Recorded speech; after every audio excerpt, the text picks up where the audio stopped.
Hi friends, இன்றைக்கி stuffed பீர்க்கங்காய் பார்க்க போகிறோம். பீர்க்கங்காவை இப்படி தோல் கட் பண்ணிவிட்டு இப்படி ரவுண்டாக ஒரு இன்ச்சு பீசஸாக கட் பண்ணிக்கோங்க.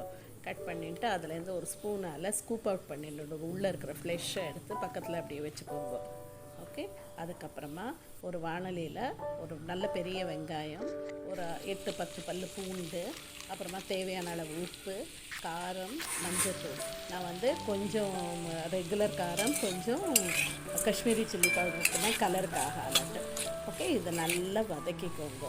ஒரு அரை வேக்காட்டு வறுத்த போது இந்த நடுப்புற இருக்கிற பல்ப் எடுத்து வச்சுருக்கோம் இல்லையா, அதையும் சின்னதாக நறுக்கி இந்த வெங்காய கலவை போட்டுட்டு நல்லா வதக்கிடுங்க. வதக்கிட்டா அது நல்லா வெந்துடும். எல்லாமே வெங்காயத்துலேருந்து அந்த ஓரளவு பச்சை வாசனை போயிடும்.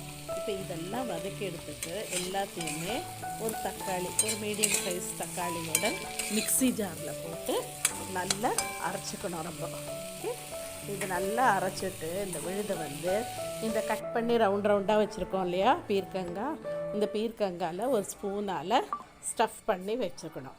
இந்த மாதிரி இப்படி ஸ்டஃப் பண்ணினதுக்கப்புறம் இது ரொம்ப ஈஸி. இது பண்ணினதுக்கப்புறமா ஒரு வாணலியில் கொஞ்சம் எண்ணெய் எடுத்துட்டு அதில் கொஞ்சம் கடுகு போட்டு, அதுக்கப்புறமா கடுகு பொரிஞ்சு வந்ததும் கருவேப்பிலையை போட்டுட்டு அப்புறம் இதை ஒன்று ஒன்றா எடுத்து உள்ளே வச்சிடணும். வச்சுட்டு அதுக்கப்புறம் ஒரு மினிட்டுக்கு அப்புறம் கொஞ்சம் அப்படியே ஒரு கலருங்க. அதுக்கப்புறமா ஒரு மினிட்டுக்கு மூடி வைங்க. அப்போ தான் இந்த பீர்க்கங்காய் கொஞ்சம் வேக ஆரம்பிச்சிடும்.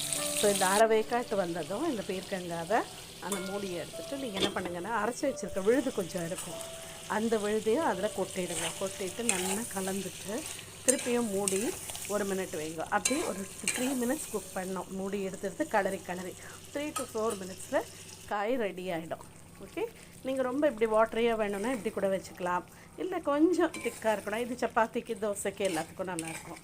ஸோ இன்னும் கொஞ்சம் திக்காக வேணும், சாதத்தில், சூடு சாதத்தில் ரொம்ப நல்லாயிருக்கும். இதுக்கப்புறம் இது கொஞ்சம் திக்கானதும் இதை நீங்கள் கொத்தமல்லி போட்டு சர்வ் பண்ணிடலாம். சூப்பரான சைட் டிஷ் ரெடி.